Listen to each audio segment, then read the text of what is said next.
Hola Ellen, ¿qué tal? Buenas noches. Bueno, ¿cómo les ha ido en esta semana? No sé si tienen alguna pregunta de la semana pasada. Olenka, buenas noches, ¿qué tal? Gracias. ¿Alguna pregunta de la semana pasada que tengan, chicos? Y bueno, ¿son todas mujeres? Ellen, ¿eres nombre de mujer o...? También yo tengo un primo que se llama Ellen.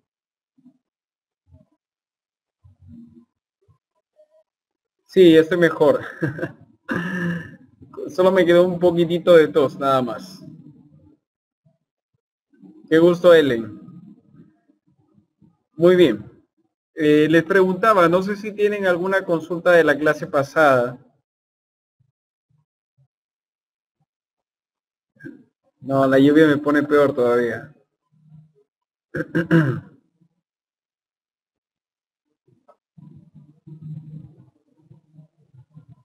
Muy bien, Carmen. Ah, es Helen. Ah, muy bien, ahora lo entiendo. Helen. Bueno, la clase pasada estuvimos viendo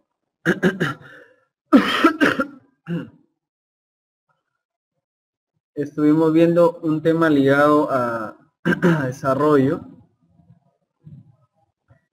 que tenía que ver con parte del desarrollo, pero nos centramos mucho en la parte de evaluación de desempeño y hablábamos de ciertas escalas. Igual yo creo de que ahora que ustedes ya están llevando esta formación, pueden hacer pequeñas prácticas, ¿no? En cuanto a tal vez elaborar su propia ficha de evaluación para su propio puesto, ¿no? El que están ocupando actualmente. O si tal vez están dirigiendo alguna organización, ¿no? Pueden ir elaborando sus fichas de evaluación de desempeño para que lo que están aprendiendo tal vez lo estén aplicando ya en sus ámbitos laborales. Bueno, el día de hoy y la siguiente semana los temas ya no van a estar ligados precisamente a los procesos, sino van a estar ligados a otros temas que tienen que ver con los recursos humanos. En este caso, el día de hoy vamos a hablar de la negociación y resolución de conflictos, pero también a la par vamos a hablar del tema de coaching, que en alguna sesión por ahí salió. Recuerden la sesión que estuvimos hablando sobre el proceso de desarrollo, cuando veíamos el tema de capacitación, entrenamiento, por ahí alguien preguntó sobre el coaching y también preguntó sobre el mentoring. Bien, el día de hoy, como les había prometido, vamos a darle un poquito más de ideas sobre qué es el coaching. Algunas ideas erróneas, algunas ideas certeras que quizás vayan a tener, se van a reforzar y otras ideas erróneas, como les mencionaba, vamos a tener que desecharlas. Pero la primera parte de la sesión vamos a centrarnos en hablar sobre la negociación y la resolución de los conflictos. Bueno, empezaremos diciendo qué vendría a ser un conflicto o cuándo se suscita un conflicto.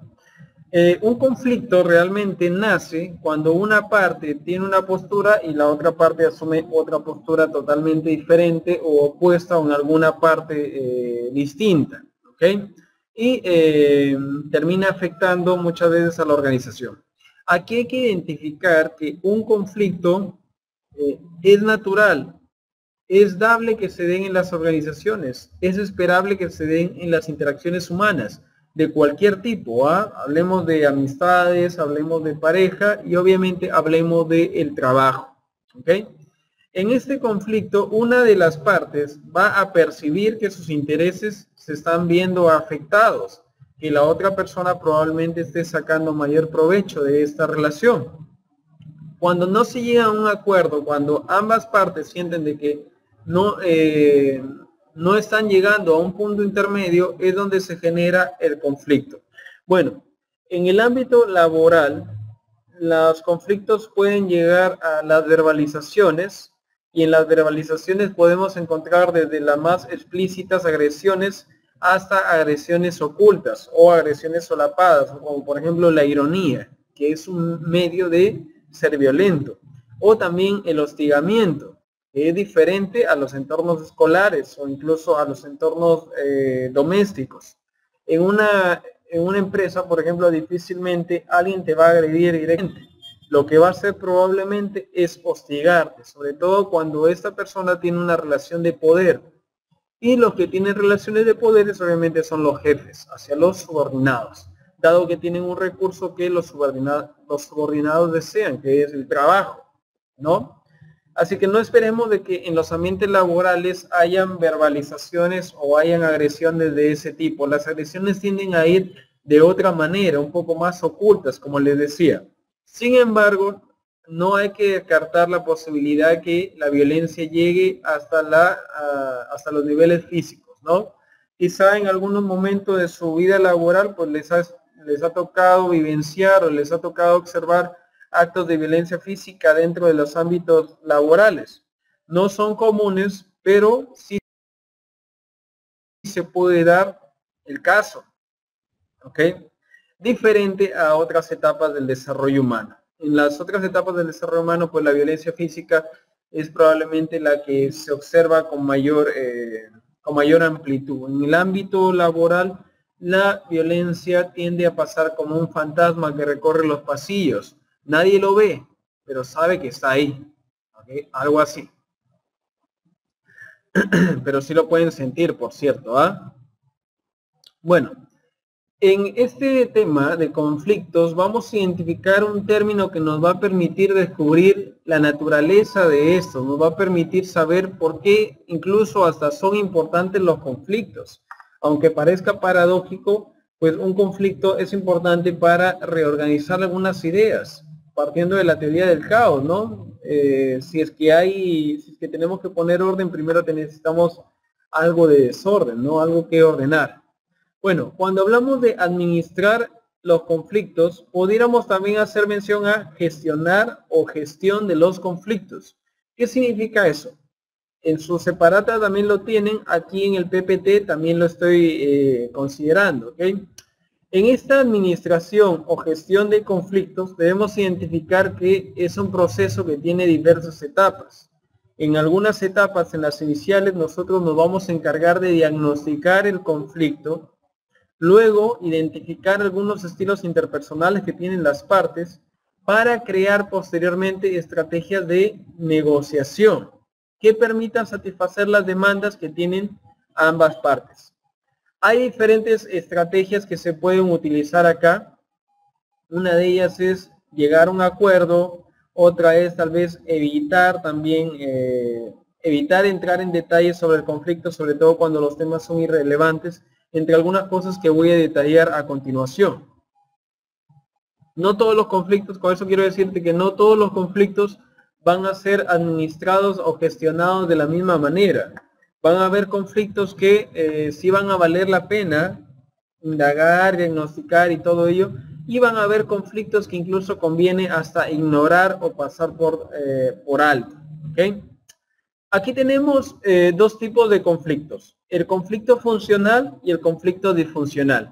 Vamos a hablarle, para que quede en términos más claros, del conflicto sano y el conflicto insano, el conflicto malo, por así decirlo. ¿Okay? El conflicto funcional es aquello que es necesario para que se pueda llegar a un acuerdo, para que se puedan gestionar nuevas ideas, para que se puedan vislumbrar nuevas alternativas. Miren, si es que todos estuvieran de acuerdo en algo, al mismo tiempo todos pueden que estén equivocados. Por eso no está bien que todos piensen igual, no está bien que haya homogeneidad en un mismo pensamiento. Debe de haber esa heterogeneidad que me permita a mí hacer la gestión del conocimiento, lo que veíamos en clases iniciales. Pero cuando hay esa heterogeneidad, es indudable, indiscutible, de que van a haber ciertos conflictos, porque una parte, como ya les mencionaba inicialmente en la sesión del día de hoy, va a asumir una postura y la otra parte va a asumir otra postura. Se considera funcional cuando te permite construir algo saludable a partir del conflicto, cuando A, que hay veces, cuando hay, a pesar de que hay intereses diferentes de por medio, las emociones son saludables. Hay respeto, hay tolerancia y los resultados permiten optimizar el desarrollo de la organización. Ahí podemos hablar de que hay un conflicto funcional, porque el fin termina siendo constructivo. ¿Ok? La contrapartida o lo opuesto sería el conflicto disfuncional o el conflicto destructivo, o también llamado insano, como les decía, ¿no? Este conflicto, a diferencia del primero, lo que va a ocasionar es que las rencillas se incrementen, la brecha, el distanciamiento emocional se dé en los trabajadores, porque dentro de este conflicto están ligados a emociones negativas, emociones destructivas, que finalmente no permiten el crecimiento de la organización. Aquí muchas de las personas asumen posturas tan rígidas que a veces pierden el objetivo o pierden el foco de por qué entraron en un conflicto. No se llega a un acuerdo, y si se llega, probablemente ambas partes estén insatisfechas con el acuerdo que se ha tomado. ¿Ok? Muy bien, a partir de esta diferenciación entre el conflicto funcional y el conflicto disfuncional, es que podemos decir que los conflictos son naturales y se van a dar. Inclusive es importante que haya conflictos, o mejor dicho, es natural de que hayan conflictos.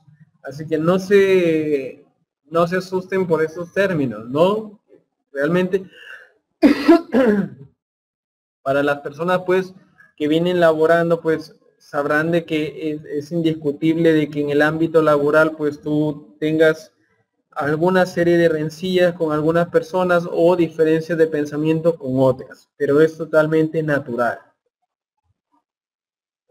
Muy bien, si es que por ahí tienen alguna pregunta, alguna duda, sobre todo para los que recién se han integrado, ¿no? Hay algunas personas que veo que tal vez es su primera vez en la sesión, pues igual pueden hacerlo, no se sientan cohibidos de esperar hasta el final para recién hacer las preguntas. Muy bien. Bueno, aquí hablamos de, vamos a explicar un poquito la dinámica y el proceso de los conflictos, ¿ok? Hablamos de una primera etapa en la cual vamos a encontrar una contraposición o potencial incompatibilidad. ¿Qué va a suceder en esta etapa? En esta etapa, el primer paso en el proceso del conflicto es que se presenten condiciones que van a generar precisamente este conflicto, ¿ok? Y las condiciones vendrían a ser una mala comunicación, problemas en la estructura e inclusive variables personales. Y en variables personales, por ejemplo, está tu propio estilo comunicativo, la forma en cómo tú eres, la personalidad que tú tienes. Esas son variables personales. Sobre todo el factor personalidad es crucial. Ustedes saben de que no todos congeniamos con todas las personas. Incluso nosotros no somos pepitas de oro para todos. Así que van a haber ciertas cosas de nuestra personalidad que puede ser que ocasionen un conflicto. No necesitan llevar directamente al conflicto, pero al menos una de esas condiciones es necesaria, ¿no? Cuando el conflicto va a emerger. No todas tienen que estar involucradas, no tiene que estar sumada la comunicación, la estructura y las variables personales. Basta con que una esté involucrada para que se pueda citar este conflicto. Muy bien. Esta vendría a ser la primera parte. Hay la primera etapa, perdón. Algunas condiciones que pueden generar ello.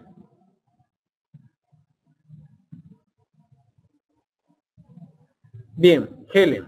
Helen nos dice, ¿no? Ejemplo de un conflicto funcional en una empresa, porque son más comunes los disfuncionales, dice, ¿no? Los funcionales son los habituales. Yo te pongo un ejemplo. Yo ahora estoy metido en temas de calidad, en temas de selección en calidad. Tengo una colega que ve la entrevista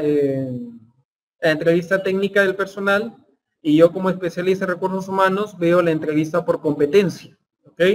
Cuando nos centramos los dos a tomar decisiones, es indiscutible que en algunos casos discutamos por algún postulante, que para mí fue excelente en la entrevista por competencia, pero para ella en la entrevista técnica pues no lo fue. Ahí nosotros entramos en una serie de conflictos y terminamos diciendo, bueno, finalmente esta es la decisión. Pero en el conflicto, mientras nosotros conversamos, mientras nosotros llegamos a tomar un acuerdo, van surgiendo el entendimiento para la otra parte. Y voy diciendo, sí, realmente mi colega tiene la razón, ¿no? Sopesan esos aspectos comparados a los míos. O tal vez yo puedo, o tal vez ella, perdón, puede decir, no, Fernando tiene la razón, ¿no? Vale la pena, son cosas subsanables, se puede mejorar a este trabajador con una capacitación, ¿no? Se valora más a veces el potencial de la persona. Finalmente, nosotros salimos de este proceso de discusión siendo las mismas personas, porque sabemos de que es parte de nuestro trabajo, sentarnos y entrar en conflictos por candidatos. Eso es un conflicto funcional, es parte de la vida diaria, de la vida laboral. Finalmente, si no hubiera sucedido este conflicto, pues nosotros quizá hubiéramos tomado decisiones un tanto ligeras. A partir de ese conflicto es que podemos tomar la decisión más adecuada para el desarrollo de la organización. Disfuncional sería de que yo asumo una postura muy personal en cuanto a ella, ¿no? Y diría, no, ella me tiene cólera o algo así, ¿no? O siempre de antipática rechaza a las personas que yo le doy el visto bueno, cosas por el estilo. Pero se trata aquí de un poco ceder y entender también a la otra parte. ¿Ok? Ahí sería algo disfuncional. Sobre todo si es que yo lo tomo muy personal. Y sí, Helen, probablemente nosotros percibamos eso, ¿no? Como que hay más conflictos disfuncionales que realmente funcionales. Bueno, espero que te haya quedado claro el ejemplo, tanto para ti como para tus compañeros. Ajá, no se llega a un acuerdo, Carmen, como tú lo dices. Y si se llega a un acuerdo, probablemente una de las partes sienta que ha perdido y que la otra ha ganado. Y es también uno de los enfoques que se asume cuando hay conflictos. Probablemente la persona piensa de que realmente perdió y que la otra salió ganando, ¿no? Muy bien, en la segunda etapa, en la etapa 2, vamos a hablar de, se denomina conocimiento y personalización. ¿Qué sucede en esta etapa 2? En esta etapa 2, el hecho el hecho de que el conflicto es percibido no significa que está personalizado, ¿no? Es a nivel de sentimiento cuando los individuos se involucran emocionalmente que las partes experimentan ansiedad y tensión. ¿Qué significa que encontramos en esta etapa a partir de lo que he mencionado? Que las personas a partir de las condiciones anteriores ya vistas perciben de que hay un conflicto, ¿ok? Que se está dando el conflicto. Y aquí las personas empiezan a percatarse de aquello, pero también empiezan a sentirlo emocionalmente, a sentir el resentimiento de estar involucrado en un conflicto. En la primera etapa, entonces, vendríamos a tener las condiciones, en la segunda etapa vendríamos a tener las percepciones. En la tercera etapa, tenemos ya las intenciones. En esta tercera etapa, uno va a asumir ciertas posturas, ¿ok? Ciertas posturas relacionadas a un conflicto. Una de esas posturas es la evasión, por ejemplo, ¿no? Hay personas que no les gusta estar en conflicto, no porque sanamente digamos, no, es que a mí me gusta llevarme bien con los demás, sino que asumen la postura de evasión, porque el simple hecho de sentirse que están en una lucha de poderes ya les genera demasiada ansiedad y son personas que terminan cediendo fácilmente, son personas que tiran la toalla fácilmente. En el tema de la evasión, y enfatizo esto, también se puede dar la siguiente situación. Hay personas que consideran que el conflicto no debería ser llevado a niveles más superiores o no debería de dársele tanta importancia. Así que conviene en algunos casos simplemente ignorar. Y estoy seguro que ustedes han pasado por algún momento o han tomado esta decisión en cuanto al manejo de conflictos. Hay personas que simplemente evaluamos y decimos, entrando a este conflicto voy a perder más que evitándolo. Evitando o evadiendo este conflicto voy a ganar más. ¿Ok? Y es una postura bastante válida, sobre todo cuando el tema bajo el cual se entra en conflicto no es relevante. Cuando no es relevante, sí conviene tomar una postura de evasión. No es señal de que no seas asertivo, al contrario, es señal de que estás pensando bien las cosas, ¿ok? Siempre y cuando lo hayas analizado. El primer ejemplo que coloqué de que la persona no entra en el conflicto por temor, por vergüenza y esas cosas, obviamente no es lo más saludable, ¿no? Comparado con lo segundo que sí les había mencionado.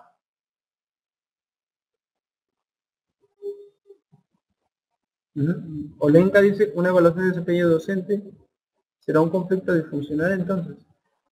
Una evaluación de desempeño docente será un conflicto disfuncional. No termino de entender, Olenka, la pregunta. No termino de entenderla. ¿Por qué sería tal vez un conflicto disfuncional, no? Disfuncional sería cuando el equipo que evalúa probablemente no esté de acuerdo en cierta puntuación y terminen tomándose las cosas bastante personales, ¿no? Y se genere un clima laboral bastante hostil entre ellos, ¿no? Se den agresiones, falta de respeto y finalmente no se tomen acuerdos saludables. Pero una evaluación de desempeño docente no tiene por qué ser disfuncional, definitivamente. Uno puede evaluar y darse cuenta de muchas cosas y caer en acuerdos y saber de que es parte del trabajo, el tema de entrar en conflicto sobre esos temas y punto, ¿no? No tiene por qué siempre ser disfuncional. Ajá, sí, como lo menciona Carmen, ¿no? No tiene por qué serlo o no debería serlo, como lo menciona, ¿no? Y mucho de los conflictos realmente se van a poder evitar siendo asertivos, ¿no? Que son temas que ya forman parte de nuestro desarrollo personal, ¿no? De cómo somos nosotros. Hay personas que por naturaleza podemos ser asertivas y hay personas que requerimos de un entrenamiento en temas de asertividad. Pero muchos de los problemas tienen que ver con la comunicación, ¿no? Y esos ya son temas básicos que uno ya debe manejarlo, sobre todo ya teniendo una cierta edad. Obviamente no todos manejamos ese comportamiento, no todos tenemos esa competencia, que debe ser asertivo. Bueno, en la tercera etapa entonces ya hablamos de nuestras intenciones, ahí también tenemos, por ejemplo, otras intenciones, como por ejemplo el arreglo con concesiones también, entrar en competencia, entrar en colaboración, en complacencia, y para que un poco entiendan las intenciones, yo quisiera que vayan al PDF que dice Manual Resolución de Conflictos o algo así, a ver, déjenme abrirlo. Dice Manual Resolución de Conflictos y Toma de Decisiones. En la página, déjenme hallarlo, a ver. Ya.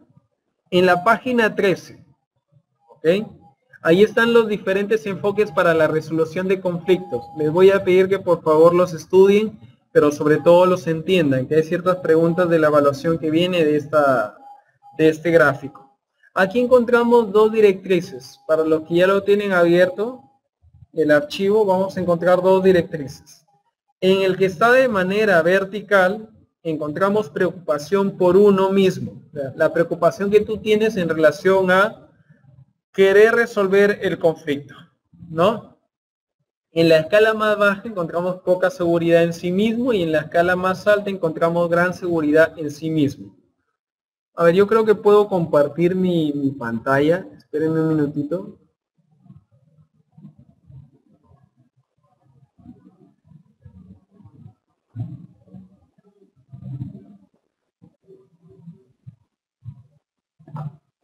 No sé si... ¿Ustedes pueden ver mi pantalla? Asegúrenme si pueden ver si pueden ver lo que yo estoy proyectando. Ahorita estoy proyectando ese diagrama de enfoques para la resolución de problemas. ¿Lo pueden ver?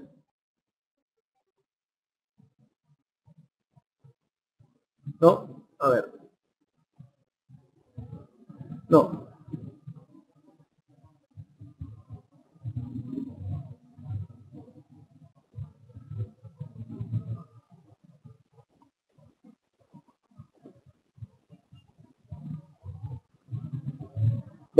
Bueno, entonces sígame con el PDF, ¿ok? Ese PDF que les he puesto sobre resolución de conflictos. En la página, les había mencionado, en la página 13. Ahí va a encontrar un diagrama.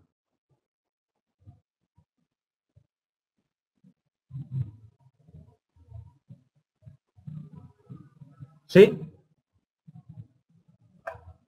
Bueno, en la página 13 va a encontrar un diagrama, les decía. Bueno, ahí va a encontrar, por ejemplo, en el lado vertical, va a encontrar la preocupación por uno mismo. El intento de satisfacer los intereses de uno mismo. ¿Ok? Y en el plano horizontal va a encontrar la preocupación por el otro, el intento de satisfacer los intereses del otro. ¿Ok? ¿Qué es lo que va a suceder aquí? Cuando tú tienes poca preocupación por ti mismo, incluso poca seguridad en ti mismo, y al mismo tiempo tienes poca preocupación por el otro, ¿ok? Encuentras poca cooperación del otro, lo que conviene es tomar una estrategia de eludir. Lo que va a suceder es que ambos van a eludir el problema, ¿ok? Van a estar en una situación de perder y perder, porque no les interesa realmente resolver este problema. Cuando, por ejemplo, tú tienes una gran seguridad en ti mismo, un alto grado de interés por satisfacer tus propias exigencias, pero hay preocupación escasa por el otro, lo que vas a tender a hacer es una imposición. Tú vas a tender a ganar, vas a querer ganar, mientras que la otra persona va a perder. ¿Ok? Hacia el otro lado encontramos la colaboración.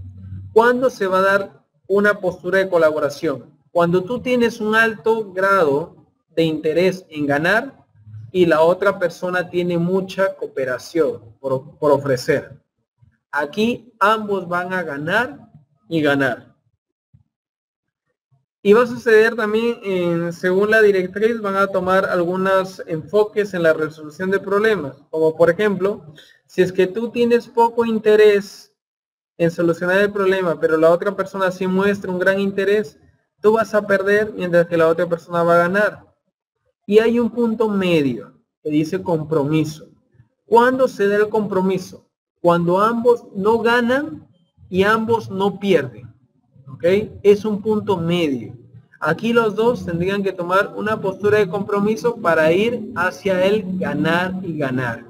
Es así como se van a dar las diferentes situaciones y es así como vas a asumir las diferentes posturas que puedas tomar, ¿okay? Al momento de resolver un problema. Estamos en la etapa 3 en relación a las intenciones. En la etapa 4, ya dejando el PDF, ¿okay? Dejando el PDF, vamos a tener unos comportamientos. Es la etapa de los comportamientos. Y aquí volvemos un poquito a lo que había explicado a través del gráfico anterior. En la etapa 4 uno va a asumir ciertas posturas a partir del propio interés que uno tenga en resolver el problema, ¿no? Si estás muy interesado, vas a colaborar, vas a asumir un comportamiento colaborativo. Si estás poco interesado, obviamente te va a dar igual el conflicto, ¿ok? Si la otra persona está muy interesada, vas a tener a un aliado. Si está desinteresada, probablemente vas a tener a una persona que te dificulte un poco llegar a la resolución del problema. Y en la etapa 5 tenemos los resultados. Los resultados provienen de la interacción que anteriormente ya había citado en ese esquema, ¿no? El resultado va a depender mucho de la acción-reacción entre las partes, ¿no? El resultado que pueda tenerse. Mejor desempeño del grupo siempre va a ser lo ideal, pero también podemos tener como resultado la contrapartida, que vendría a ser el menor desempeño del grupo, cuando el conflicto ha sido percibido como destructivo. Muy bien. Bueno, hay algunas estrategias que nos van a permitir llegar a una resolución de conflictos. ¿Okay? Hay algunas estrategias que nos van a permitir llegar a una resolución de conflictos. Entre ellas tenemos la negociación. Permítanme. Tenemos la negociación. Muy bien. ¿Cuándo se da la negociación? La negociación se da cuando una de las, mejor dicho, las partes, ¿ok? Los interesados, para ser más claro, o los individuos o los trabajadores, ¿ok?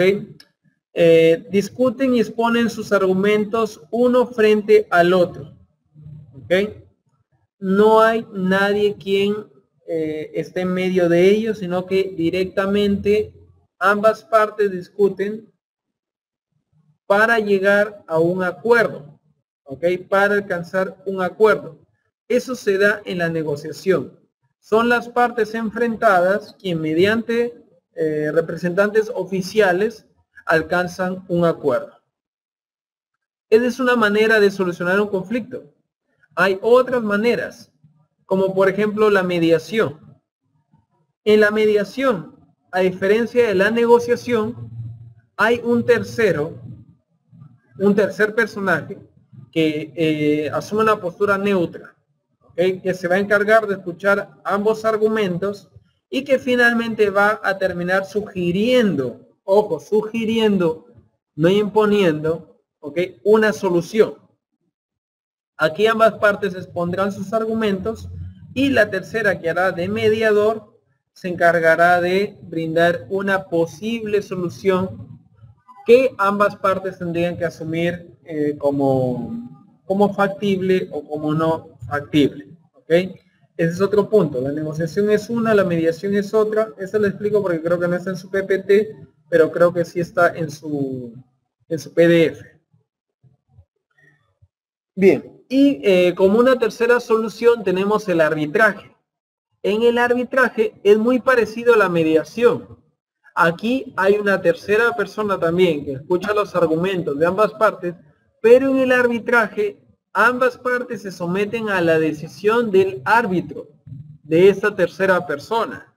¿Okay? Esa es la diferencia en la mediación. En la mediación, el mediador puede sugerir una solución, pero no puede imponerla. En el arbitraje sí se puede imponer la solución. Sobre todo tendría que ser obviamente una persona de mando superior para que sea de árbitro. Pero obviamente que no esté relacionado con ambas partes, ¿no? O que al menos no muestre intereses claros en que una parte se favorezca comparándolo a la otra. Muy bien, entonces tenemos aquí tres maneras de solucionar conflictos. Ya hemos mencionado la negociación, hemos mencionado el arbitraje y hemos mencionado la mediación. Quisiera que estos conceptos queden claros porque también va a venir unas preguntas sobre estos tres aspectos, sobre esas tres estrategias de solución de conflictos. Muy bien. Si no ha quedado claro, igual pueden preguntarlo, ¿okay? Quizá pueda darles algún ejemplo de estas tres herramientas. Bueno, en la cualidad para ser un mediador o un árbitro también tienen que ser una persona realmente neutra, alguien con valores y con autoridad moral para poder intervenir. Muy bien, Helen menciona diferencia entre negociación y mediación. Muy bien, Helen, te explico. En la negociación está el sujeto A que quiere algo y el sujeto B que quiere lo otro. ¿Ok? Ambos discuten y ambos llegan a un acuerdo. ¿Ok? Eso es la negociación. En la mediación está la parte A, el personaje A y el personaje B. Pero en medio de ellos está un mediador, un tercero, que no tiene nada que ver con ambos. ¿Okay? Mejor dicho, que no tiene por qué favorecer a ninguna de las partes. El mediador lo que va a hacer es escuchar los argumentos de esas dos posturas, ¿ok? Y sugerir una solución. No puede imponerla. Eso es lo que se hace en una mediación. En un arbitraje ocurre lo mismo que en la mediación, solo que aquí la persona, el tercero que hace de árbitro, sí puede imponer una solución para que ambas partes lo asuman. Ya no queda a libre decisión si es que lo asumen o no. En el arbitraje lo tienen que hacer. Ambas personas se han sometido a este proceso de arbitraje.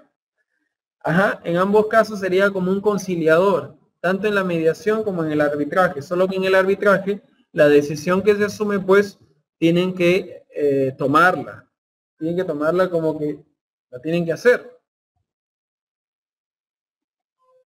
No necesariamente, Helen, tendría que ser en un centro de conciliación. Los conflictos, la primera etapa es solucionarlo de manera interna. Y bueno, si es que el trabajador siente que a pesar de eso no hay una solución, por ejemplo, en el caso de hostigamiento laboral o acoso sexual, por ejemplo, siente que su acosador o su hostigador no ha recibido una sanción ejemplar por parte de la empresa, pues ya puede iniciar otros procesos fuera de la organización, como el Ministerio de Trabajo y la zona de trabajo, y se encarga de ver todos esos aspectos de índole laboral, ¿no? Ahí sí ya tendría que ir a un centro, bueno, la misma zona de trabajo tiene un área de conciliación, ¿okay? Así que ellos mismos se encargan gratuitamente de hacer el proceso de conciliación. Muy bien, solo que la conciliación ahí más bien no es una mediación, porque no es que si quieres asume lo que la persona que hace conciliador te dice, más bien es un arbitraje. Ahí se tiene que hacer lo que realmente han estipulado, porque tú te sometes a sus decisiones.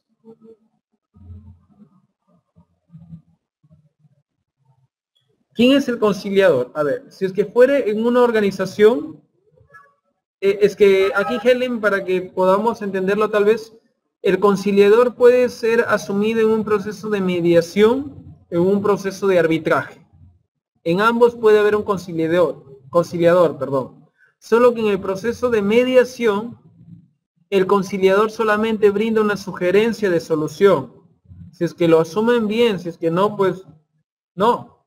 En cambio, en el arbitraje, el conciliador sí tiene la potestad para que lo que él estipula se cumpla. Esto sucede, por ejemplo, en el Ministerio de Trabajo, cuando tú inicias un proceso con ellos. Aquí no se habla de mediación, se habla de más bien un arbitraje. No sé si quedó claro o hay una repregunta quizá.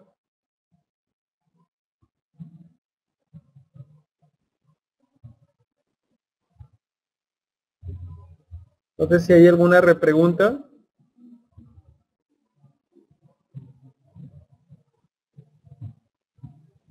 No. Igual voy a estar atento quizá escribiendo. Pero vamos avanzando que el tiempo no va a dar. Bueno, en el proceso de negociación tenemos distintos pasos. Uno de ellos, bueno, tenemos 5 pasos para ser más precisos. Muy bien, Delia. Muy bien, te pongo un ejemplo, ¿ya? El mismo ejemplo que hemos estado desarrollando en la clase, ¿no? Yo trabajo con mi partner, ¿ok? Que ella se encarga de hacer las entrevistas técnicas, yo me encargo de hacer las entrevistas por competencias, ¿ok? Por ejemplo, una negociación. Ejemplo de negociación en este caso. Tenemos a un postulante, ¿ok? Ella considera a partir de su entrevista técnica que es idónea para el puesto. Yo a partir de la entrevista por competencias digo, no, esa persona ni a balas puede ingresar. ¿Ok? En un proceso de negociación, ambos entramos en un diálogo, ambos entramos en un conflicto, pero ambos tomamos una decisión sin que intervenga un tercero. Esa es una negociación en la cual dos personas se reúnen, comparten sus posturas y toman una decisión. Esa es una negociación. ¿Ok? Esa es negociación. Quédense con esa idea. En la mediación, el mismo caso. Sucede que alguien se postula, mi colega que hace la entrevista técnica dice, este va, yo que hago la entrevista por competencia digo, este no va. ¿Ok? No llegamos a un acuerdo a través de la negociación. O preferimos tal vez que sea un tercero quien opine. Muy bien, me voy a mi colega que se encarga de ver los procesos de selección, pero en el área de diplomados, por ejemplo, ¿no? Y le digo, ¿tú qué opinas de este caso? Junto con mi otra colega, ¿no? Ella también les pone su postura, yo les pongo la mía, y en un proceso de mediación, esta persona que ve temas de diplomado muy similares a los nuestros, se atreve a darnos un consejo. Muy bien, está dado, nosotros le hemos pedido, está bien que nos haya dado el consejo, pero finalmente ese consejo lo podemos asumir o no lo podemos asumir. Finalmente es un consejo, eso será en una mediación. No tenemos por qué asumir la postura del mediador. Nosotros lo estamos buscando simplemente para un consejo. Eso será en la mediación. Muy bien. En el arbitraje. Ahora vamos a hablar del arbitraje. No llegamos a un acuerdo en relación al postulante. ¿Ok? Vamos donde nuestra jefa. Y le decimos, ¿sabes qué, jefa? Tenemos esa situación. Giovanna dice que este candidato debe de ir por esos argumentos. Es más, Giovanna expone los argumentos, ni siquiera yo. ¿Ok? Y yo expongo los míos. Mi jefa hace de árbitro. Finalmente ella no tiene por qué favorecerme a mí, ni tampoco por qué favorecerla a Giovanna. Estamos en la misma altura jerárquica.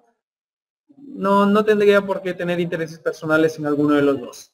Finalmente mi jefa dice, este candidato sí va, Fernando. Por más de que tú digas de entrevista por competencia, no. En la entrevista técnica sopesan más criterios que lo que has identificado en la entrevista por competencia. Ah, muy bien, jefa. Yo tengo que asumir lo que ella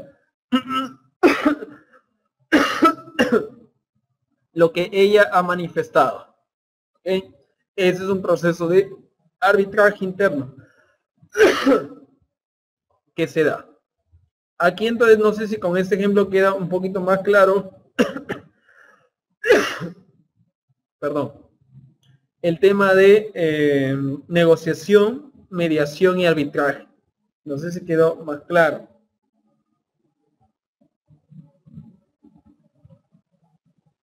Delia con el ejemplo tal vez, o Helen. Muy bien, Delia. Excelente. Muy bien, recuérdenlo porque hay dos preguntas que son un tanto confusas en el examen relacionado a este punto.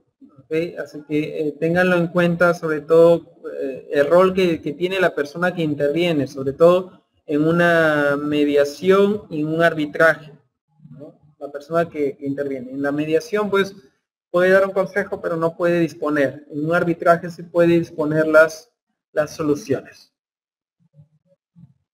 Muy bien. Bien, chicos, nos quedan 8 minutos. Yo quisiera hablarles un poquito de lo que es coaching. Siempre lo digo y siempre lo diré, tal vez el tiempo corre. Créanme que en la virtualidad y en la educación presencial el tiempo siempre es bastante cruel. O sea, como docentes, tanto en ambos rubros, pues siempre hay mucho para dar, siempre hay mucho para conversar, pero el tiempo se nos hace bastante corto. Entonces yo quisiera hablarles un poquito de lo que es el coaching. Muy bien, miren, el coaching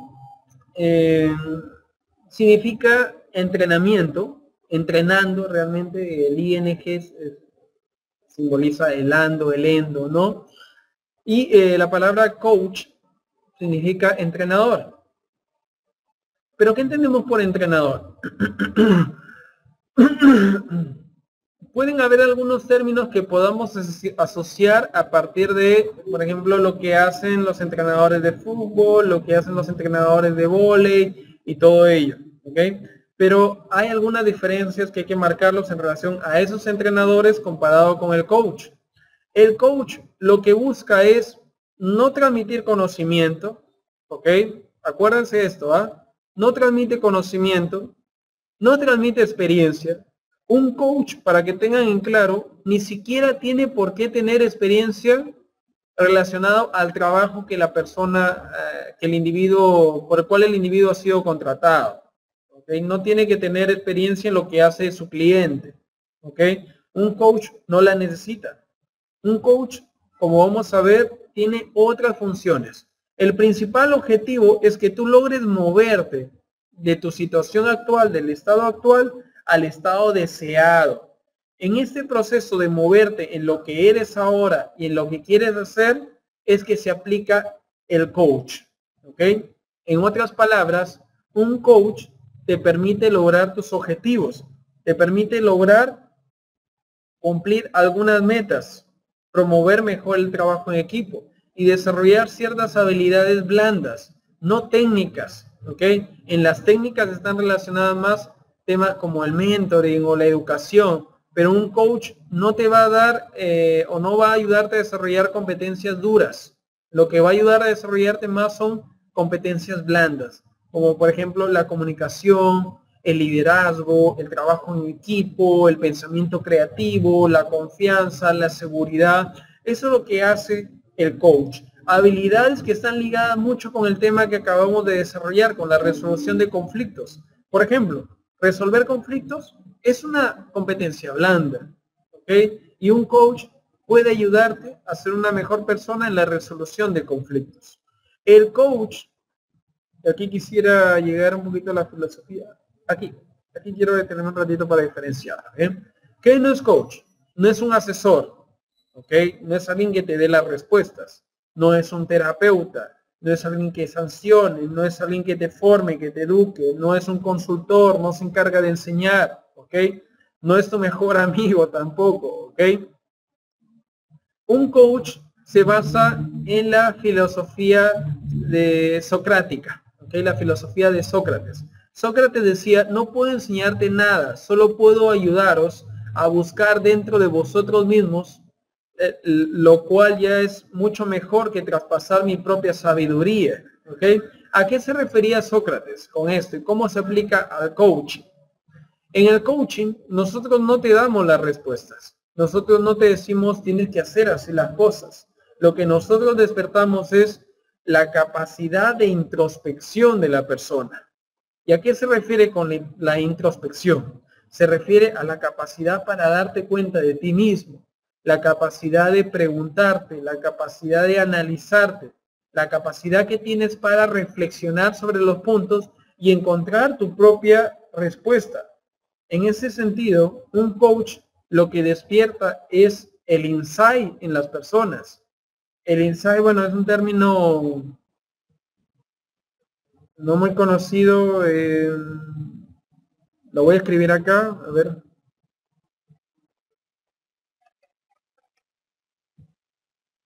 No sé si salió. Faltó una T. Ahí está. El insight de las personas. No, ese es otro insight. Insight significa dentro, pero este es como la señal en las personas. El darse cuenta significa insight. El darse cuenta de lo que está sucediendo, las cosas que estás haciendo mal probablemente, y encontrar a partir de las preguntas tus propias respuestas. ¿Okay? Eso es lo que hace un coach. Lograr que tú tengas ese insight, lo que en psicología llamamos el darte cuenta. ¿Okay? Es un término psicológico. Por ejemplo, hay personas que tienen en temas del ámbito laboral un insight nulo, ¿no? Un insight cero, ¿ok? Que no se da cuenta de lo que está sucediendo. A lo mejor atribuye la responsabilidad a otras personas. O lo peor, ni siquiera se da cuenta que hay un problema en la organización o un problema con él mismo. Esas son personas que tienen insights nulos. Los que tienen insights parciales son aquellos que saben de que hay un problema pero no asumen sus responsabilidades. Lo que queremos es que haya un verdadero insight, que puedas darte cuenta del problema y que puedas identificarte también como parte del problema y que puedas lograr intervenir a partir de tus propios recursos, ¿no? Entonces, lo que queremos hacer a partir del coaching es reflexionar. Lo que quiere el coach es que tu aprendizaje vaya dirigido a la reflexión. ¿Por qué es importante esto? Yendo y recordando lo que habíamos mencionado de Sócrates. Transmitir algo se limita en eso. Transmites un conocimiento y te limitas a dar ello. Pero si tú fomentas la capacidad de reflexionar, esa habilidad te va a acompañar toda la vida. comparado a que yo te dé la respuesta. Eso no hace un coach nunca. Un coach nunca da respuestas. Un coach lo que hace es abrir preguntas para que tú puedas encontrar tus propias respuestas. Por eso es que no se necesita que el coach tenga tanta experiencia en el rubro bajo el cual va a brindar el coaching. ¿Okay? Basta con tener esa capacidad reflexiva para poder analizar e invitar a que la persona analice su propia vida. ¿Ok? Bueno, para finalizar la sesión del día de hoy, simplemente recomendarle la lectura de coaching. Lo que va a venir en el examen es la primera parte, sobre todo lo que está con letra azul, creo, no recuerdo muy bien, o letra roja, déjenme ver aquí. Sí, hay una primera parte en donde hay preguntas con letras rojas. Esas estudienlas, igual yo les recomiendo estudien todas, pero hay una segunda parte en la lectura que no va a venir en el examen, pero igual habla un poquito de el perfil del coach. Por ejemplo, habla un poquito de que la persona para ser coach tiene que tener un estilo de vida realmente ejemplar, porque si no, no va a tener la autoridad moral para lograr esa reflexión. Autoridad moral es aquella que nos dice que va de acuerdo a los valores, va de acuerdo a un comportamiento ético. Si no lo tienes, difícilmente vas a poder brindar un buen coaching. Ese es el problema. Muy bien. Dice, ¿a qué se refiere la diapositiva todo vale? No cualquier, y aquí viene lo que acabo de mencionar al último, no cualquier persona puede ser coach. ¿Okay? No cualquier persona. Para hacer coaching en principio tienes que prepararte académicamente, desarrollando habilidades como técnicas de entrevista, entre otras cosas, pero también tienes que prepararte personalmente. El coach tiene que hacer un trabajo muy personal con él mismo. ¿Okay? Cuando decimos todo vale, nos referimos a que cualquier medio bajo el cual se logra una reflexión es una buena herramienta. Por ejemplo, algunos utilizamos las alegorías. ¿Ok? Las alegorías. ¿Qué son las alegorías? Son cuentos metafóricos que, sin decirle la respuesta a la persona entra en un estado de reflexión a partir de un cuento que utiliza figuras isomórficas como animales que realmente en la imaginación del ser humano proyectadas como proceso cognitivo se puede identificar con alguno de esos personajes. No necesariamente pueden ser humanos en los cuentos, pero que logran despertar una reflexión en él. Tú no le dices, este cuento te enseña esto. No, dejas el proceso abierto. O puedes hacer preguntas reflexivas también, que es otro método. O puedes utilizar proyecciones, videos o casos particulares, ¿no?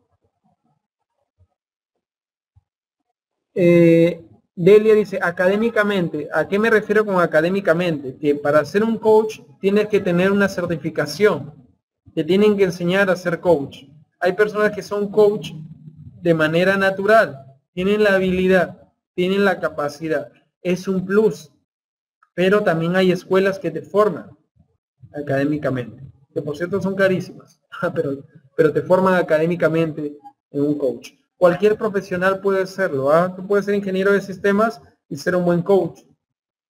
Puedes ser un veterinario y ser un buen coach. O un psicólogo, como en mi caso, ¿no? Y ser un buen coach. Bueno, chicos, el tiempo se nos ha ido. Igual como siempre les digo, ¿no? Si tienen alguna pregunta, anótenla. Y la siguiente clase, como han visto los que llegan sobre todo primero, ¿no? Siempre hay unos minutitos para conversar. Si es que tuvieran alguna duda, pues ahí me la hacen llegar. Y bueno, gustoso de poder compartir, como les digo, con ustedes los lunes por la noche. Espero que todos estén bien y que tengan una bonita semana. Gracias por su asistencia, gracias por su atención. Y bueno, mis mejores deseos, que tengan un éxito en la evaluación que van a dar el día de mañana. Y si hay alguna pregunta que por ahí no quedó claro, también anótenla y la siguiente semana lo discutimos. Bueno, gracias Alex, Azucena, Blas, Carmen, Delia, Helen, Nelly, Nila, Olenka, Pedro, Susana y Janet. Gracias por todo. Se cuida mucho. Chao, chao.